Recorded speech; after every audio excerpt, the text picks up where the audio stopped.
Far East Broadcasting Company Philippines, in partnership with Green Hills Christian Fellowship Ortigas, bring you a message from the Word of God. Together, let us know Christ and make Him known.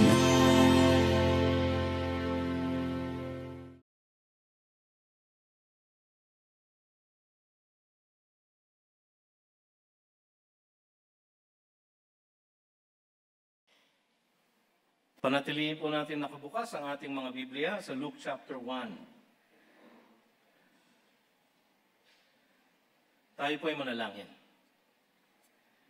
Panginoon, kayo nga po mangusap sa amin ngayong hapong ito sa pamamagitan ng inyong banal na salita na nasa aming harapan.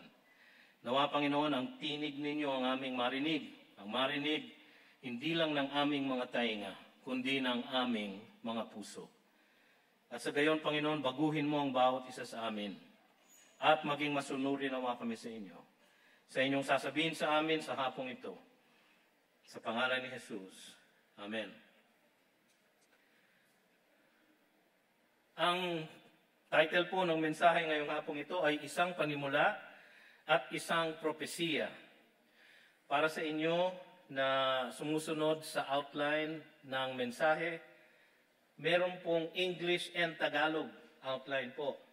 Pero may English outline po sa ating bulletin kung nais niyo pong sundan. Nag-uumpisa po sa weekend na ito, tayo po ay mag-uumpisa ng isang bagong serya ng mga mensahe sa Ebanghelyo ayon kay Lucas.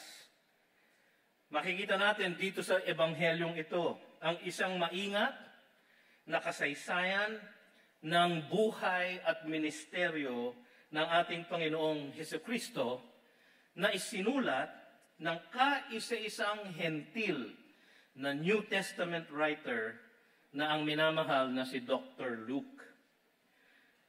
Makikita natin dito sa Ebanghelyong ito si Kristo sa kanyang kaganapang pagkatao. Ipinapakita ni Lucas dito sa lahat ng tao ang anak ng tao, the Son of Man, who came to seek and save the lost, sabi sa Luke 19:10. Sa mensaheng ito, makakakita tayo ng isang panimula at isang propesiya.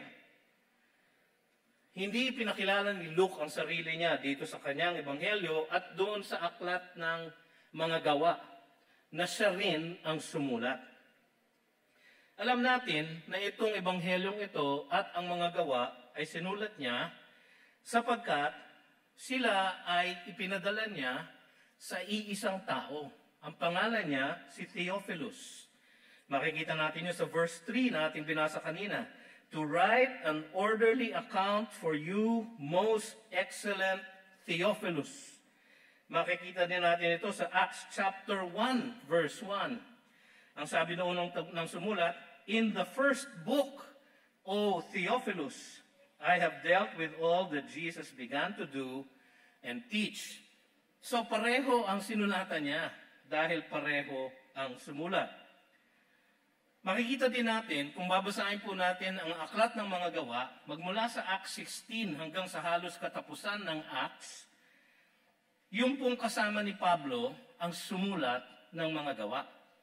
Kasi madalas na ginagamit yung salitang we, tayo, no? Sa Acts 16:10, sabi niya, and when Paul had seen the vision, immediately we sought to go into Macedonia. So kasama siya ni Pablo, yung sumulat ng mga gawa. At dahil ang sumulat ng mga gawa ay ang sumulat din ng Ebanghelyo ayon kay Lucas, iisa ang author, ang human author, ang beloved na si Dr. Luke.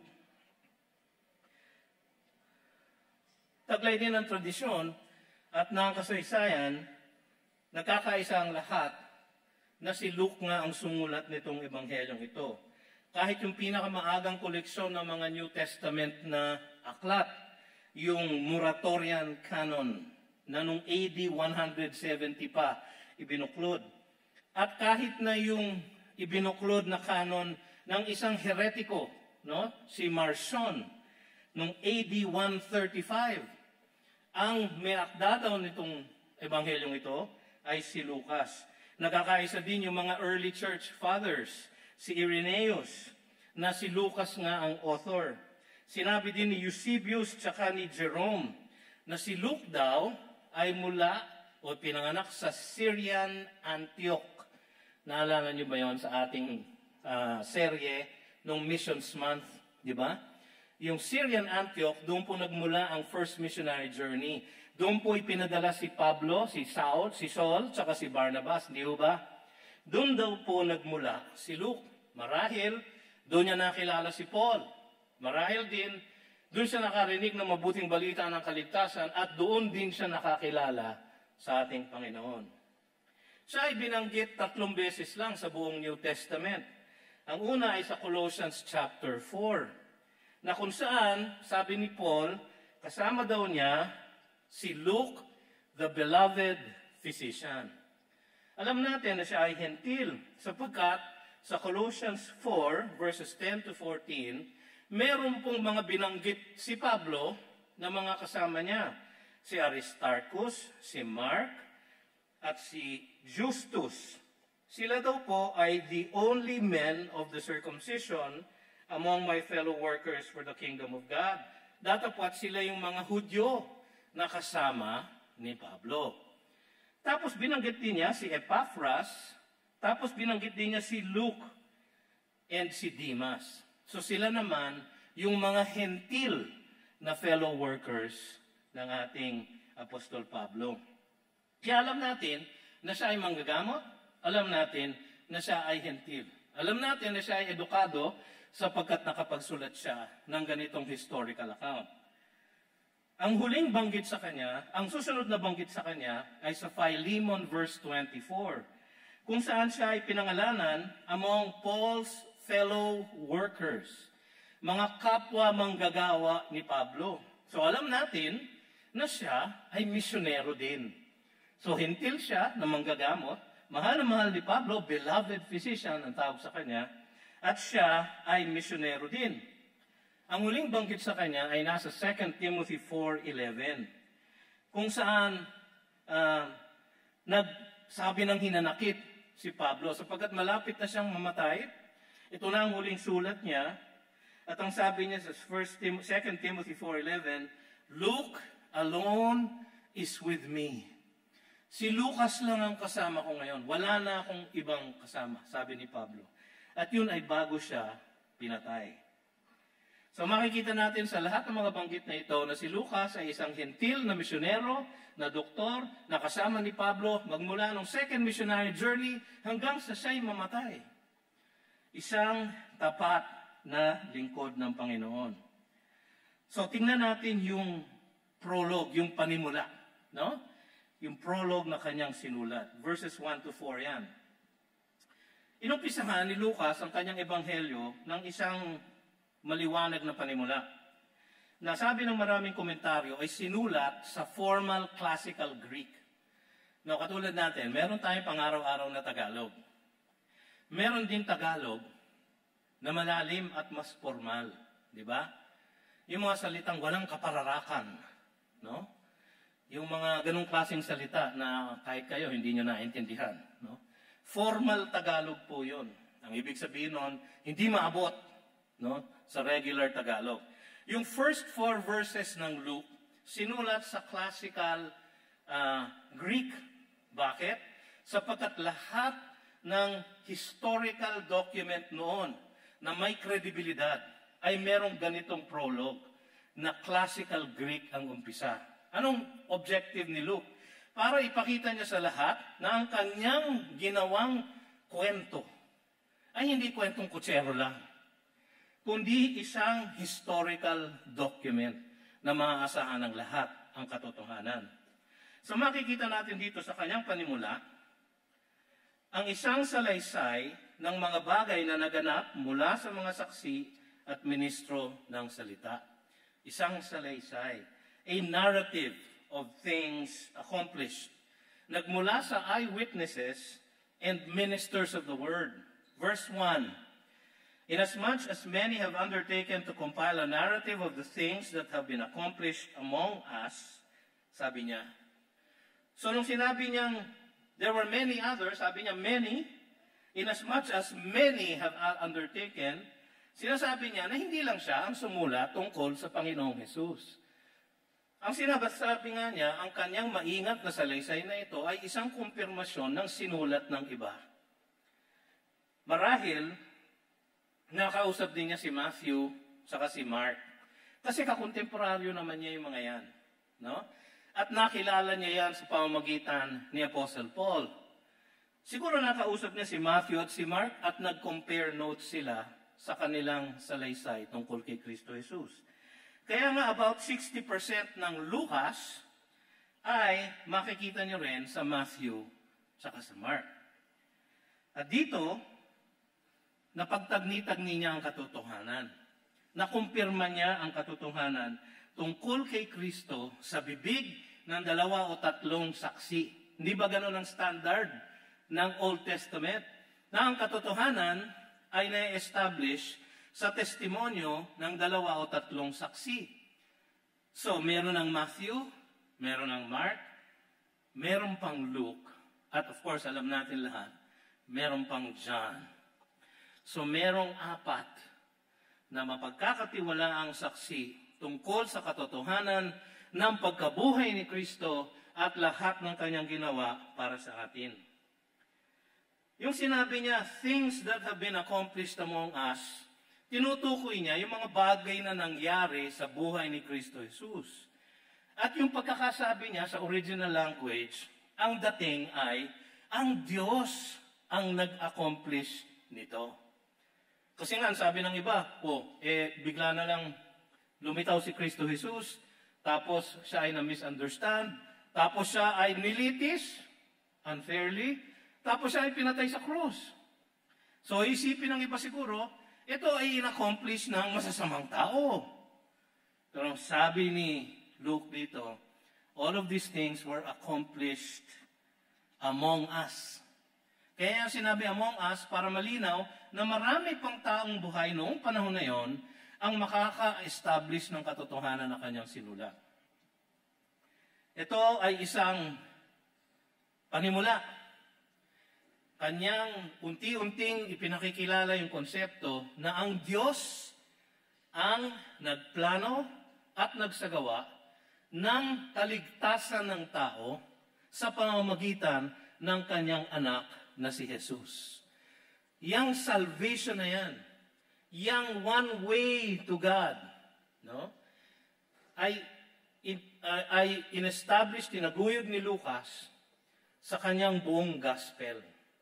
Paulit-ulit niya yang isasaad sa kanyang ebanghelyo.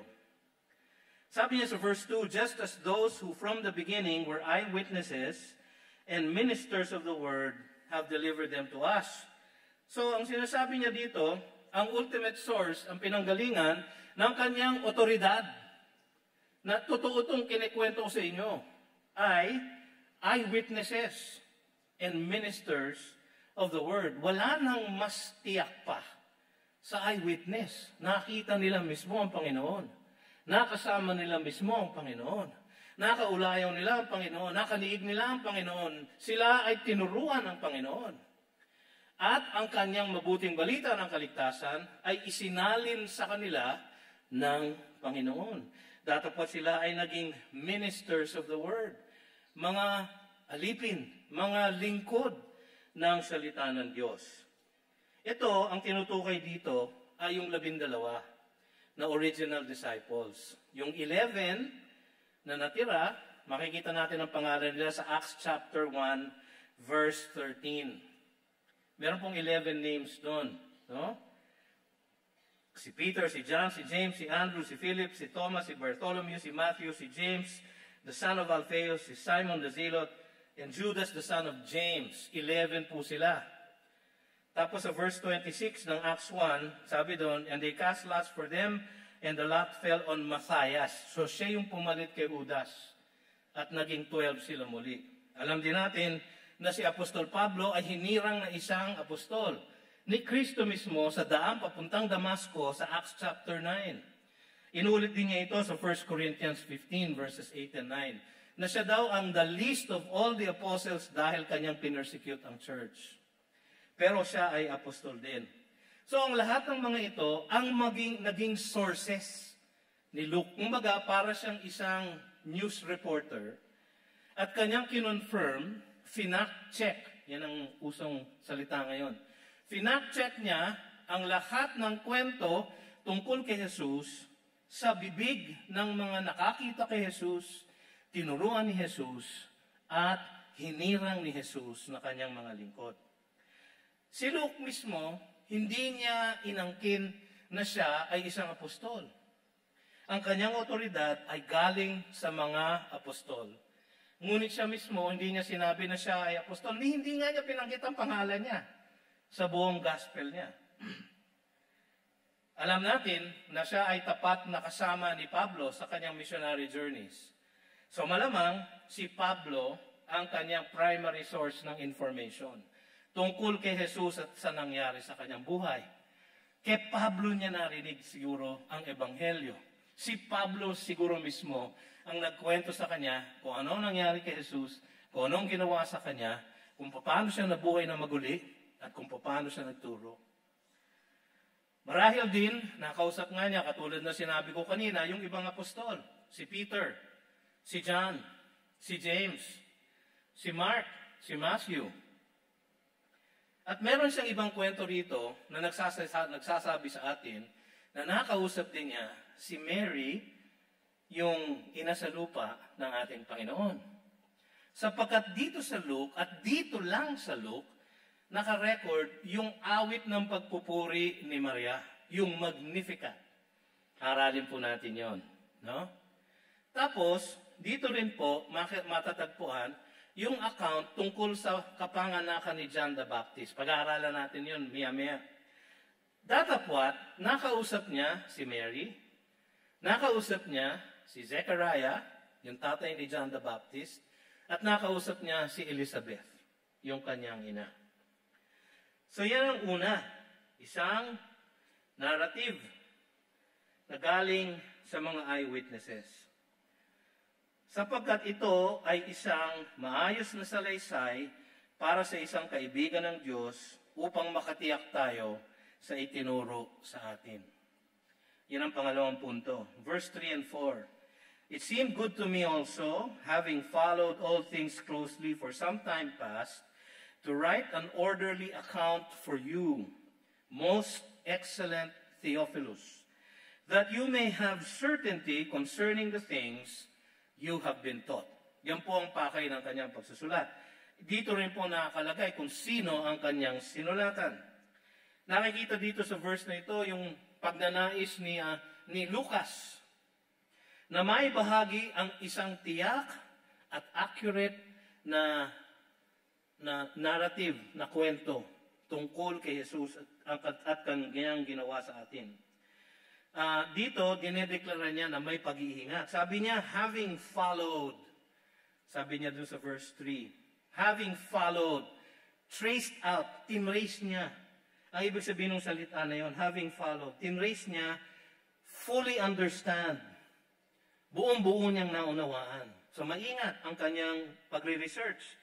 Having followed all things closely. Yung pong salitang closely, diligently. May pag-iingat, may pagtataga, no? For some time past, or magmula sa umpisa ng storya ni Jesus, magmula nga sa kanyang kapanganakan. So, ang kanyang palayunin is to write an orderly account. Isang accurate na historical account ng kwento ng buhay at ministeryo ng ating Panginoon. Yun ang kanyang pakay. Ang kanyang sinulatan is si Most Excellent Theophilus. Most excellent, kaya alam natin na ang sinulatan niya ay isang distinguished na person. Siguro isang tao na may kayamanan, na may posisyon sa lipunan, no? Na naging Kristiyano at naging disipulo ni Lucas. Ito ang kanyang sinulatan. Ang pangalan niya ay Theophilus. Wala po tayong makikita, bukod sa Acts chapter 1 verse 1, na ibang banggit nitong si Theophilus sa buong New Testament. So wala tayong clue kung sino siya. Sabi ng iba, siya siguro ay disipulo nga ni Luke, dahil sa pangalan niya ay Gentile, malamang siya din ay taga-Syrian Antioch. No? At marahil sabi nila, kaya in-address sa kanya itong sulat na ito, itong account na ito, sapagkat siya ang nagtustos o naging benefactor ni Luke sa kanyang work at sa kanyang missionary journeys. Pwede po lahat yon, pero hindi naman natin tiyak yon. Alam lang natin ang pangalan niya, Theophilus. Pero napaka-interesting po ng kanyang pangalan. Ang ibig po sabihin ng pangalan niya, Beloved of God. Friend of God. Yun po ang ibig sabihin ng Theophilus. Theophilus. Napakagandang pangalan po. Kung kayo po ay magkakaanak, maganda pong ipangalan ninyo, Theophilus. Diba? Sa Tagalog po, Teopilo. Diba? Pwede nyo rin Tagalogin. Parehong ibig sabihin, Beloved of God. Beloved of God. So, sa isang banda, kung isipin nyo, itong sulat na ito ay binigay niya sa isang taong nagngangalang Beloved of God. At tutungo nga mga kapatid, na ang laman ng ebanghelyong ito ay napakalaking benepisyo sa lahat ng Beloved of God. Sino po yun? Lahat po na kanyang iniligtas. Tayo po yun. Kaya itong sulat na ito ay hindi lang para kay Teopilo, kundi para din sa ating Beloved of God. Yan po ang layunin na tayo ay magkaroon ng certainty concerning the things you have been taught. Maging tiyak ang ating kaalaman patungkol sa mga bagay tungkol sa buhay ni Kristo Jesus, kung sino siya at kung ano ang ginawa niya para sa ating kaligtasan. Yun po ang objective ng Luke. So nakita natin ang prologue o ang panimula. Tignan naman natin ang prophecy o isang propesiya. No? Yung panimula ni Luke, yung prologue ni Luke ay sinundan ng isang propesiya tungkol sa kapanganakan ng forerunner, yung mauuna at mag-aanunsyo ng pagdating ng Mesiyas. So dito, kanyang itinala kung paano ang ating Diyos na nasa langit ay sinira ang kanyang silensyo. Na wala siyang sinabi ng 400 years, magmula sa end ng Old Testament hanggang sa umpisa ng New. 400 years ang tahimik. 400 years na walang kahit na ano, niha-niho mula sa langit. At dito sa propesiyang ito, nakatala ang una niyang binanggit, ang pag-break niya ng kanyang silence after 400 years. So, ang prophecy na ito ay binigay sa isang matuwid, ngunit walang anak na mag-asawang nabubuhay sa isang magulo na panahon. Given to a righteous yet childless couple living in a troubled time. Sabi sa verse 5 to 7, in the days of Herod, king of Judea, there was a priest named Zechariah of the division of Abijah. And he had a wife from the daughters of Aaron, and her name was Elizabeth. And they were both righteous before God, walking blamelessly in all the commandments and statutes of the Lord. But they had no child, because Elizabeth was barren, and both were advanced in years. Yung pong sinasabing historical period na ito, in the days of Herod, king of Judea, ay tumutukoy kay Herod the Great. Siya po ang unang Herod sa magkasunod-sunod na 3 o 4 na hari ng Judea na ang pangalan ay Herod. So siya yung Herod the Great, siya yung una. Siya lang ang nagsabi na siya ay great. Kaya siya ay Herod the Great. No? Ito po ay 37 to 4 BC. Siya daw po ay isang Idumean. Siya ay descendant ni Esau, yung kambal ni Jacob. No? So datapat, hindi siya talaga Hudyo o nasa linya ng mga hari ng mga Hudyo. Kaya lang siya naging hari dahil ginawa siyang hari ng Roma. Siya ay sakim sa kapangyarihan. At dahil nga sa kanyang kasakiman, pati ang asawa niya at dalawa niyang anak na lalaki ay kanyang pinaslang para hindi sila maging kompetensya sa kanyang kapangyarihan. Ganun siya ka-insecure. Kanyang talagang minaltrato ang lahat ng mga Hudyo sa ilalim ng kanyang paghahari. Kanyang binigatan ang kanilang mga bawis upang siya ay makapagtayo ng magagarang mga building. Isa na doon, yung Third Jewish Temple, na kanyang inumpisahan pero hindi niya natapos. At siya ay kilalang kilala sa ginawa niya na ipapatay ang lahat ng mga Jewish baby boys, 2 taon at papailalim, 2 years and below. Lahat yun, pinapatay niya noong panahon ng kapanganakan daw ni Kristo Jesus, na sabi ng mga mago ay ang hari ng mga Hudyo. So datapwat siya ay na-insecure. So pinapatay niya lahat ang batang lalaki. Makikita natin yung kwentong yun sa Matthew chapter 2 verse 16. Dito sa isang magulong panahon na ito, lumabas si Zechariah, isang priest. Ang pangalan niya, ang ibig sabihin, God remembers. Siya ay nasa division ni Abijah, hindi ko na ipapalawanag sa inyo. Basahin nyo na lang sa 1 Chronicles chapter 24. Okay? Assignment nyo yan. Okay? Dahil konti lang ang panahon natin ngayong hapon, hindi ko na ma-explain to. Pero siya ay isang priest. Ang pangalan niya ay God remembers. Ang asawa niya, si Elizabeth, ay descendant ni Aaron, yung kapatid ni Moises. At ang kanyang pangalan, ang ibig sabihin naman, God's Covenant. Sila ay biglang ipinakilala sa atin sa kasaysayang ito.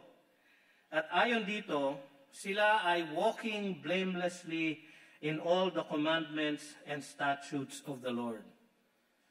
Datapwat, lahat ng kailangan nilang gawin para maibsan ang kanilang pagkakasala ay kanilang ginawa ayon sa batas ng Diyos.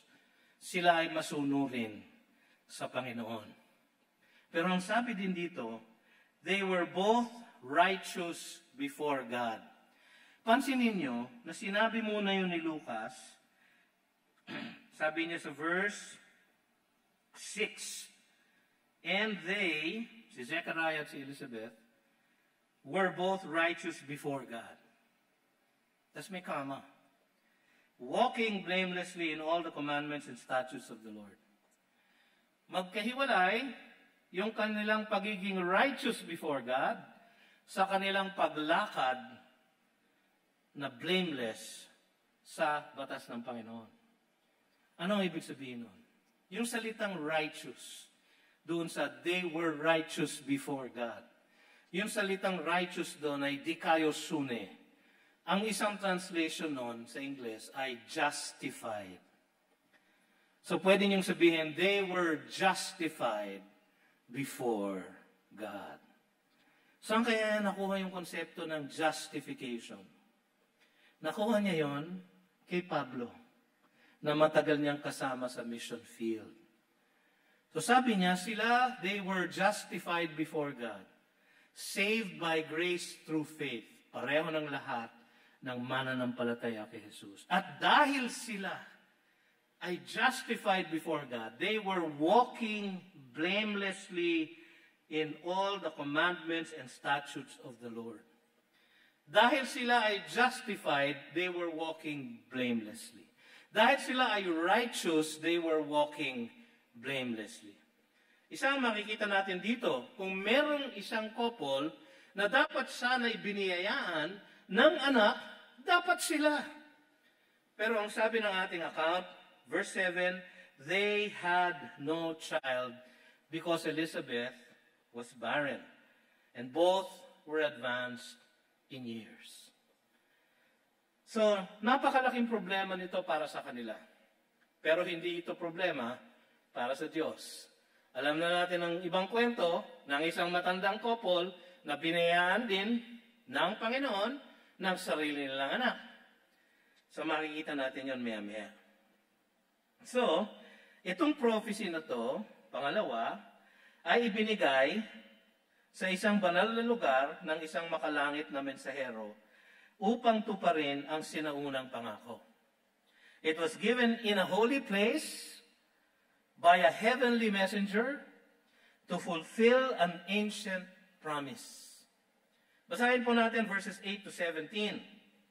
Now while he, si Zechariah, was serving as priest before God, when his division was on duty, according to the custom of the priesthood, he was chosen by Lot to enter the temple of the Lord and burn incense. And the whole multitude of the people were praying outside at the hour of incense. And there appeared to him an angel of the Lord standing on the right side of the altar of incense. And Zechariah was troubled when he saw him. Siyempre, natakot siya. And fear fell upon him. But the angel said to him, "Do not be afraid, Zechariah. For your prayer has been heard, and your wife Elizabeth will bear you a son, and you shall call his name John." Mga kapatid, isang saglit na testimonyo. Nabasa ko po itong isang verse na ito sa isang quiet time ko, siguro around May of 1999. Bakit ko natatandaan? Sapagkat, nung panahon na yon, meron po kaming isang adopted son, pero sinabihan na po kami mag-asawa na hindi kami maaaring magkaroon ng sarili naming anak sa laman. Hindi kami pwedeng magkaroon ng biological son. No? Kaya nung binasa ko ito, sabi ko, Panginoon, palitan ko kaya yung pangalan ni Zechariah dito. So binasa ko siya ulit, "Do not be afraid, BJ. For your prayer has been heard, and your wife, Elizabeth," tunay po, Pexman po, pangalan po ng asawa ko yon. Elizabeth ang pangalan niya. "And your wife Elizabeth will bear you a son, and you shall call his name John." Noong January po of 2000, nanganak po si Bebet ng aming biological son. Isa lang po. Kulaan niyo po kung ano ipinangalan ko. John. Utos ng anghel eh. No? So ito ang tinanggap na balita ni Zechariah. Yung nagkatotoo sa aming mag-asawa, nagkatotoo din sa kanila. Kaya sabi sa verse 14, "And you will have joy and gladness, and many will rejoice at his birth. For he will be great before the Lord, and he must not drink wine or strong drink, and he will be filled with the Holy Spirit even from his mother's womb. And he will turn many of the children of Israel to the Lord their God, and he will go before him in the spirit and power of Elijah, to turn the hearts of the fathers to the children and the disobedient to the wisdom of the just, to make ready for the Lord a people prepared." Marami pong nangyaring milagro dito sa kwentong ito. Una sa lahat, si Zechariah was chosen by Lot. By chance daw po. Nagkaroon ng bunutan. Nabunot ang pangalan niya. Alam niyo kung bakit milagro yon? Sapagkat 18,000 po ang priest nung panahon na yon. Ang probability na mabunot ang isa is 1/18,000. Nabunot po si Zechariah. Ang sabi dito, chosen by Lot. Pero alam niyo mga kapatid, there is no such thing as chance. Wala pong chance sa ating buhay. Ang lahat po ay hawak ng ating Diyos. At lahat ay Kanyang isinasagawa. Ayon sa Kanyang kalooban. Datapwat, itong chosen by Lot, dapat siguro, chosen by God. Sapagkat siya po ang pumili kay Zechariah. Out of 18,000 priests, para siya ay maglingkod sa altar of incense. Alam niyo po yan, naalala niyo po yung ating series sa Tabernacle? Yung altar of incense, doon po sila nagsusunog ng incense para yung usok nun ay pumasok sa Holy of Holies at yun ay isang simbolo ng mga dalangin ng mga tao na nagpapaakyat o pinapaakyat sa presensya ng ating Panginoon. At nung oras din na yon, so una napili siya out of 18,000 at sa lahat ng kanyang istasyon, nilagay siya sa altar of incense na kasabay ng pananalangin ng maraming tao. Ano kaya ang pinapanalangin nila? No? Ang sabi ng ibang komentarista, ang madalas na panalangin ng mga Hudyo noong panahon na yon ay na dumating na ang Mesiyas at sila ay mapalahaya sa kanilang paghihirap. Yung po siguro ang panalangin nila. Hindi po nakalagay sa teksto. Pero malamang po yun ang kanilang ipinapanalangin. Sapagkat yung sagot po sa panalangin yon ay ang pagdating ni John the Baptist at ang kanyang pagdating ay hudyat sa pagdating ng anak ng Diyos na magliligtas sa lahat sa kanila, hindi lamang sa kanilang oppression, kundi sa kanilang kasalanan. So malamang po, yun ang kanilang ipinapanalangin. Dumating po yung anghel, si Gabriel. Si Gabriel po ay hindi stranger sa mga Hudyo sapagkat mababasa ang kanyang pangalan sa Daniel chapter 8, sa Daniel chapter 9, bago ibigay o bilang isang mensahero ng Diyos para ibigay ang propesiya tungkol sa kasaysayan ng Israel. So kilala nila si Gabriel. At ang mensahe niya ay isang diretsong salita mula sa Diyos. Para kay Zechariah, ang kanyang salita ay ganito, magkakaroon ka ng anak sa iyong old age. Your prayer has been heard, sabi niya. No? So, ang pinapahiwatig nito ay ang pinapanalangin ni Zechariah noon ay na siya ay magkaanak. Marahil matagal na niyang ipinapanalangin. Marahil nga, napagod na siya ng kahihingi. Baka hindi na niya ipinapanalangin kasi nasurpresa siya eh. Later on, makikita natin na surpresa siya. Paano mangyayari ito, sabi niya. So marahil ang pinapanalangin din niya ay kapareho ng pinapanalangin ng iba na dumating na nawa ang Mesiyas. Pero sa puso niya, ganun pa rin ang kanyang pagnanais na magkaroon sana sila ng anak. Kaya ang sinagot na panalangin ng Panginoon ay yung panalangin ng puso niya. Hindi ng labi niya o ng utak niya. Kasi hindi naman magsisinungaling si Gabriel. Sabi niya, your prayer has been heard. At ano ang answer sa prayer na yon? No? Ang answer sa prayer na yon is, your wife Elizabeth will bear you a son and you shall call his name John. So yun ang prayer niya. Nakakatawa po yung pangalan ni Zechariah at ang kanyang asawa. Kanina, binanggit ko na po, di ba? Zechariah, ang ibig sabihin, God remembers. Elizabeth, ang ibig sabihin, God's covenant. Pagdikitin po natin. God remembers God's covenant. So, palagay nyo, chance na si Zechariah ang napili? Hindi po, di ba? Sapagkat taglay sa pangalan niya ang katotohanan ng balitang kanyang tinanggap. God remembered God's covenant. Ano yung covenant na yun? Ano yung pangako na yun?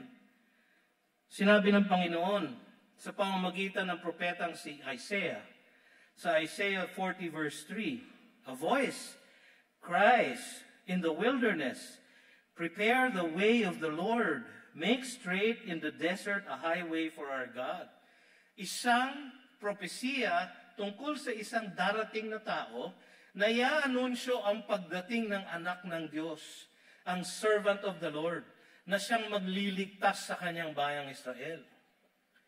Anong sabi niya sa verse 17? Yung huling-huling part ng verse 17 sa Luke 1, tingnan nyo, to make ready for the Lord a people prepared. So, kinote ni Gabriel ang Isaiah chapter 40, verse 3. Meron pa siyang mga ibang sinabi dito na pamilyar. Sabi sa Malachi 3:1, behold, I send my messenger, and he will prepare the way before me. Yun ang inanunsyo ng anghel. Si John the Baptist po yun. Itong mensaherong ito, ayon sa Malachi chapter 4 verses 5 and 6, Sabi niya, "Behold, I will send you Elijah, the prophet, before the great and awesome day of the Lord comes, and he will turn the hearts of fathers to their children and the hearts of children to their fathers, lest I come and strike the land with a decree of utter destruction." Hindi po ba yun ang sinabi niya? He will go before him in the spirit and power of Elijah to turn the hearts of the fathers to the children and the disobedient to the wisdom of the just. So ang inaanunsyo ni Gabriel dito ay ang katuparan ng isang pangako ng Diyos. Because God remembers God's covenant.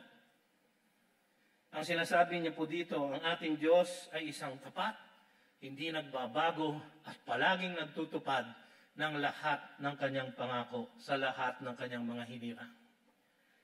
Uli po sa lahat, itong propesiya na ito ay ibinigay sa isang nagdududa na herald, isang propeta. Ngunit natupad upang alisin ang pahamak. Pinagdudahan, pero natupad pa rin. Tingnan niyo verse 18 hanggang 25. "And Zechariah said to the angel, How shall I know this? For I am an old man, and my wife is advanced in years." So, righteous siya before God, walking blamelessly siya before God, pero siya ay makasalanan pa rin, sapagkat pinagdudahan niya ang anghel. And the angel answered him. Ipaparaphrase ko ng konti. "Hoy, I am Gabriel." Siguro, kinutusan niya ng konti si Zechariah. "Ano ka ba? Kilala mo ba kung sino kausap mo? I am Gabriel. I stand in the presence of God. And I was sent to speak to you and to bring you this good news." Yung salita po sa good news, Euvangelio. The gospel, ebanghelyo. Itong dala ko.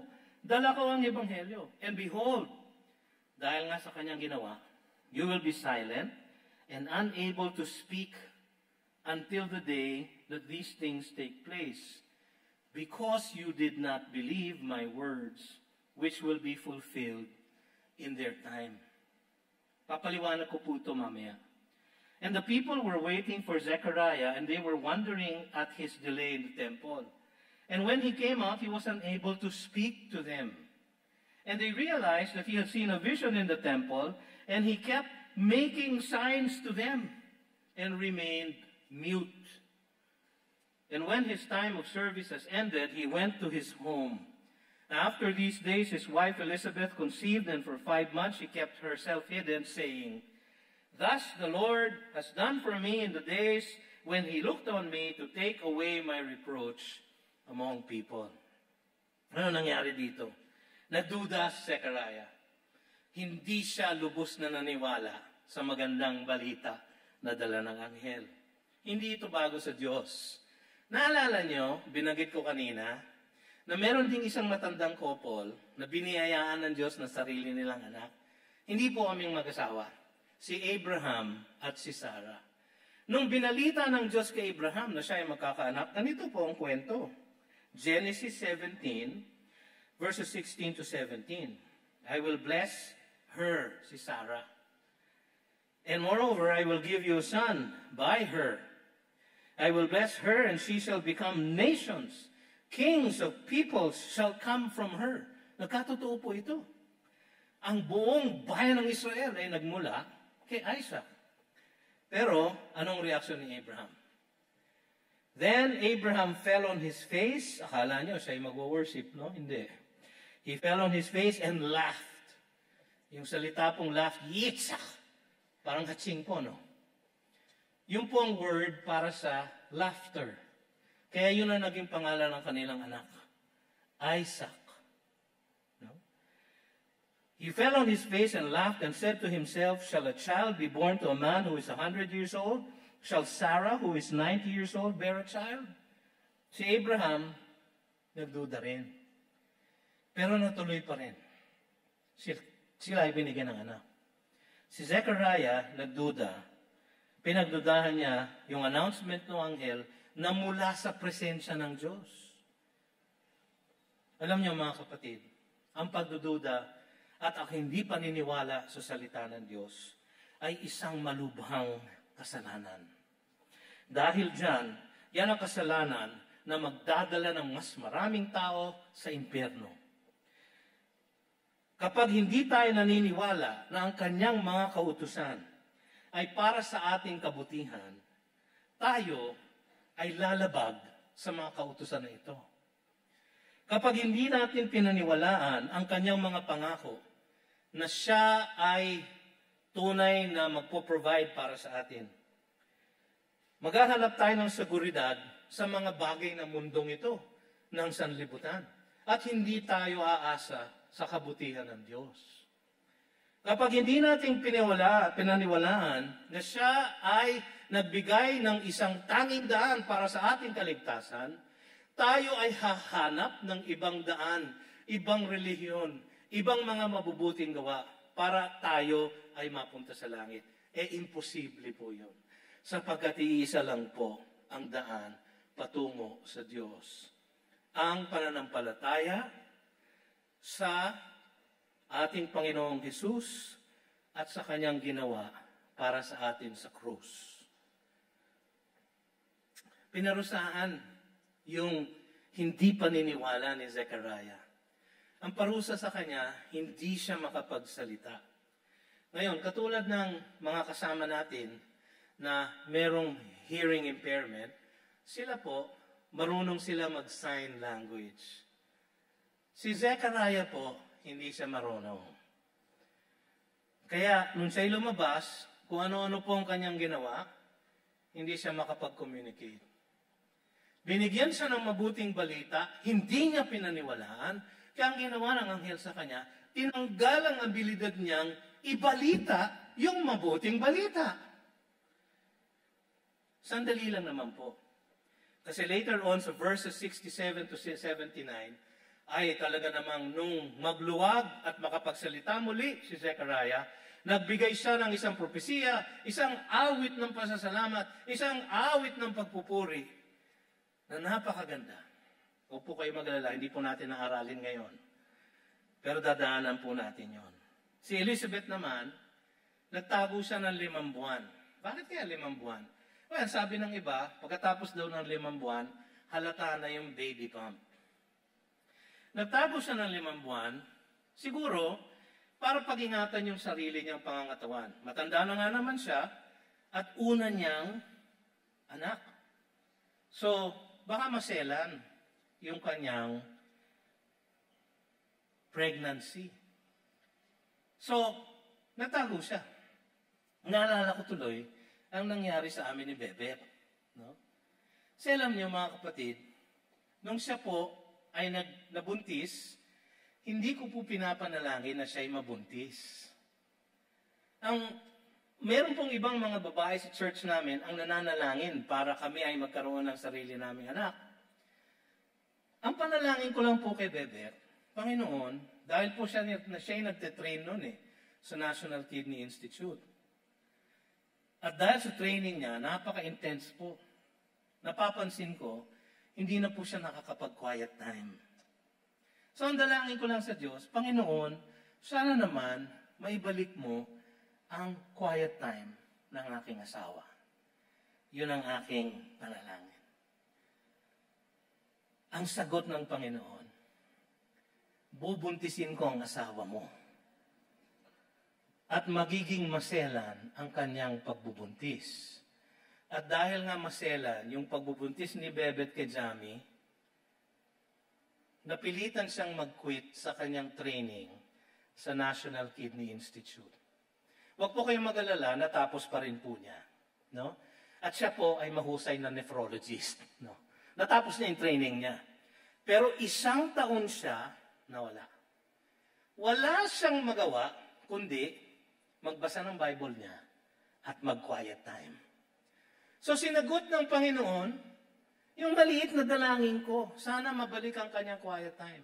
Nabalik nga. Pero meron pa siyang ibang sinagot. Isang panalangin na hindi ko na sinasambitla, na hindi ko na iniisip, pero pinapanalangin ng iba sa church namin, na kami ay magkaanak. Kaya po ang pangalan ng anak namin, John. Siyempre, utos ng anghel. No? Ang second name niya po, Benjamin. Sapagkat yun po ang project name. Nilagyan ng project ng mga babae ng church namin noon. Project Benjamin, ang aming prayer project para magkaanak si Pastor BJ at si Bebe. Kaya po siya ay pinangalanan naming John Benjamin. Ang ibig sabihin po ng John, by the grace of God. Ang ibig sabihin ng Benjamin, a son of my own strength. By the grace of God, a son of my own strength. Kay Elizabeth po, ganun po nangyari. Ang gusto niya lang na panalangin, maalis yung reproach ng pagiging barren, yung pagkakaroon ng walang anak. Sapagkat ang kaisipan noon, ang mga makasalanan ay hindi binibiyayaan ng anak. A priest si Zechariah, masunurin sa Diyos, ngunit wala silang anak. Kaya napaparatangan siya na siya, siguro, ang makasalanan. Kaya dalangin lang niya, alisin mo yung reproach ko, bigyan mo ako ng anak. Pero yung anak na ibinigay sa kanya, hindi lang yun ang ginawa ng Diyos. Yung anak na ibinigay kay Elizabeth at kay Zechariah ay magiging forerunner ng Messiah. At yung darating na Messiah ang mag-aalis ng reproach ng kasalanan ng lahat ng tao. Hindi lang si Elizabeth, kundi ang buong sanlibutan. Ganyan po sumugot ng dalangin ang ating Diyos. God remembers God's covenant. At pag siya'y sumagot sa dalangin ninyo, kahit na maliit lang idinalangin ninyo, isang buong mundo ang kanyang isasagot sa inyo. Mga kapatid, ito pong ang aklat na ito ay napakaganda. Makikita natin dito ang isang reliable account sa pagdating ng ating Panginoong Hesus. Inumpisahan na niya sa pag-anunsyo ng pagdating ni John the Baptist. At sa December po, every Sunday sa December, ay tutuntunin po natin ang kwento ng pagdating ng ating Panginoon. At makikita natin doon, matitiyak natin na ang kwentong ito ay confirmed, credible, ni-research, nagmula sa mga apostol at mga eyewitnesses. Itong prophecy na ito ay nagsasaad sa atin ang grasya ng Panginoon sa kanyang pagliligtas sa atin. Na hindi niya lang tinanggal o sinagot ang panalangin ng isang balong babae o isang barren na babae, natanggalin ang kanyang reproach. Yung pong sagot niya doon sa panalangin na yon ay ang pagtanggal ng reproach ng sin sa lahat ng maniniwala sa kanyang anak.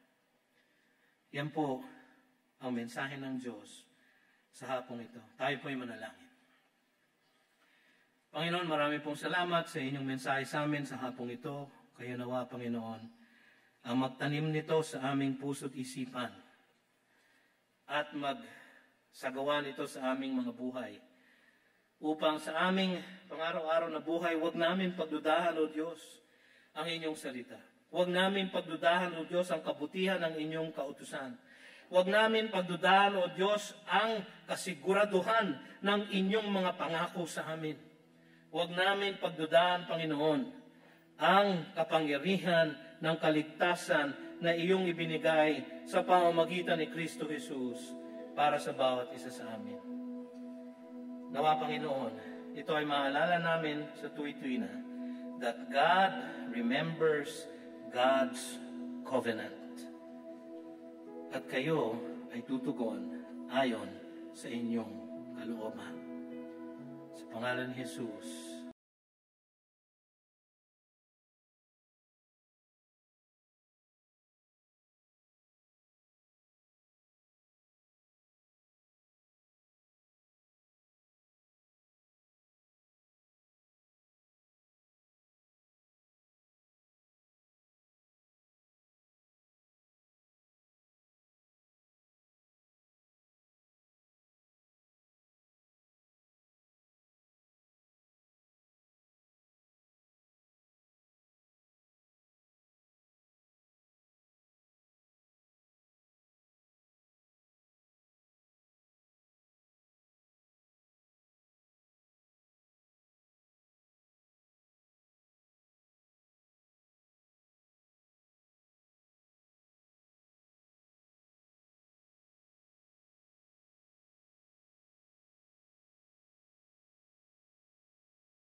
You've just heard a message from the Word with Green Hills Christian Fellowship Ortigas in partnership with Far East Broadcasting Company Philippines.